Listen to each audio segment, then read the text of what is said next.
Moreover, when you divide the land by lot into inheritance, you shall set apart a district for the Lord, a holy section of the land. Its length shall be 25,000 cubits, and the width 10,000. It shall be holy throughout its territory all around. Of this there shall be a square plot for the sanctuary, 500 by 500 rods, with 50 cubits around it for an open space. So this is the district you shall measure, 25,000 cubits long and 10,000 wide. In it shall be the sanctuary, the most holy place. It shall be a holy section of the land, belonging to the priests, the ministers of the sanctuary, who come near to minister to the Lord. It shall be a place for their houses and a holy place for the sanctuary. An area 25,000 cubits long and 10,000 wide shall belong to the Levites, the ministers of the temple. They shall have 20 chambers as a possession. You shall appoint as the property of the city an area 5,000 cubits wide and 25,000 long, adjacent to the district of the holy section. It shall belong to the whole house of Israel. The prince shall have a section on one side and the other of the holy district and the city's property. And bordering on the holy district and the city's property, extending westward on the west side and eastward on the east side, the length shall be side by side with one of the tribal portions, from the west border to the east border. The land shall be his possession in Israel, and my princes shall no more oppress my people, but they shall give the rest of the land to the house of Israel, according to their tribes. Thus says the Lord God, Enough, O princes of Israel!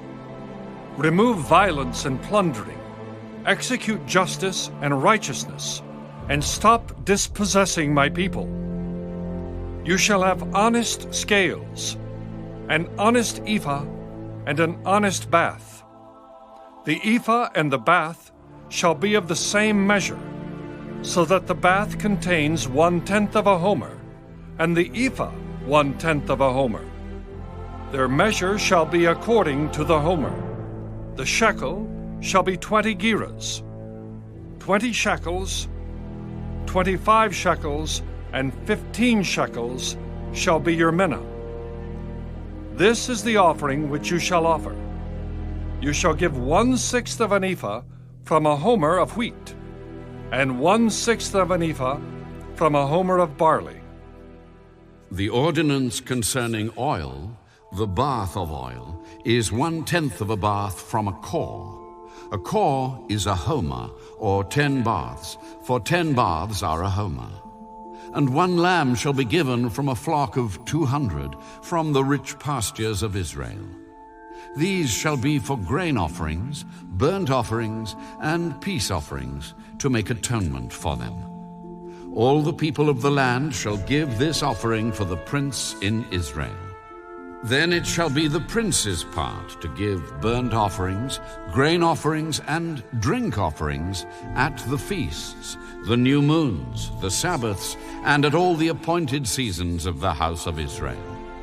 He shall prepare the sin offering, the grain offering, the burnt offering, and the peace offerings to make atonement for the house of Israel.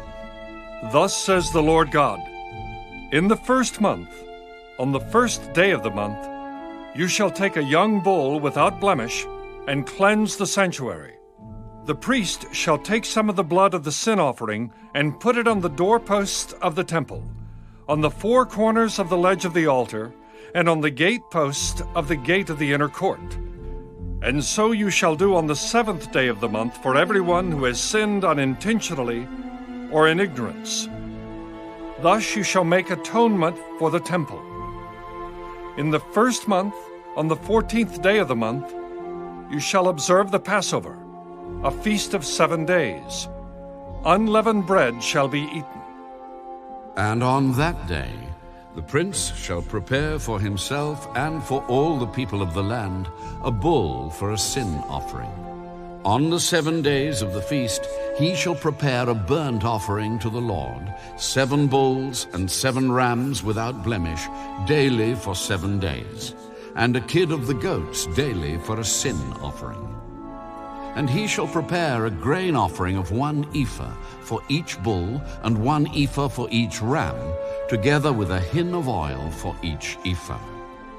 In the 7th month, on the 15th day of the month, at the feast, he shall do likewise for 7 days, according to the sin offering, the burnt offering, the grain offering, and the oil.